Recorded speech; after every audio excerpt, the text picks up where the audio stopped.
السلام عليكم، نتمنى تكونوا بخير ومرحبا بكم في فيديو جديد. اليوم حبيت نشارك معكم وصفة البغرير اللي كنت درتها في اليوم الثاني من عيد الفطر، اللي كيجي فريمون بنين وكيجي خفيف لدرجة انه كما تمس فيها انديغي راح تتقطع من كثرة الخفة.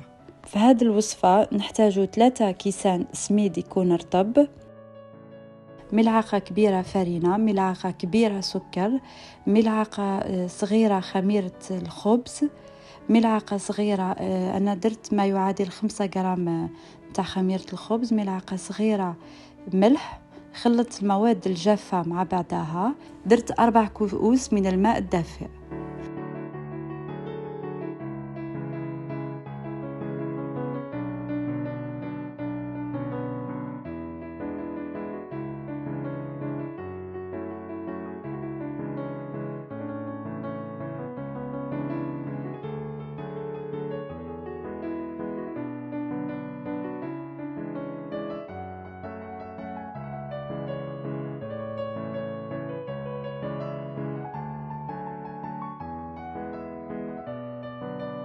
كنت خلطتهم ميكسيتهم بيان بلو بغا ميكسور، زدت لهم ساشي تاع لا لوفير شيميك وزدت لهم 2 بيضات.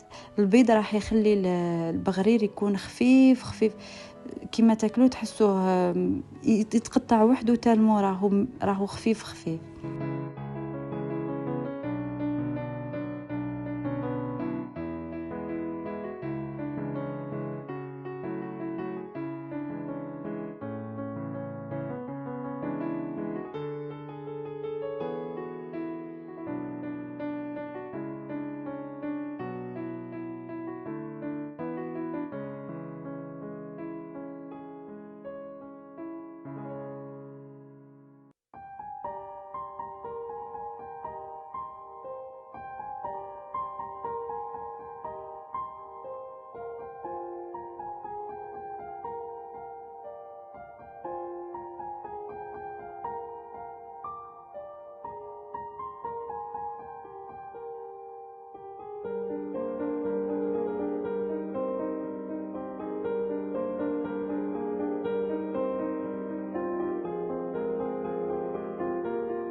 وكنت طيبت على نار هادئة، وكما كملت كنت دهنتهم بالزبدة وشوية زيت زيتون. انا نحب يكون فيه القو تاع زيت زيتون، وكل واحد يدهن بالشي اللي يحبه، وشهية طيبة.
وهنا كنا رحنا تعشينا عند حماتي كتر خيرها.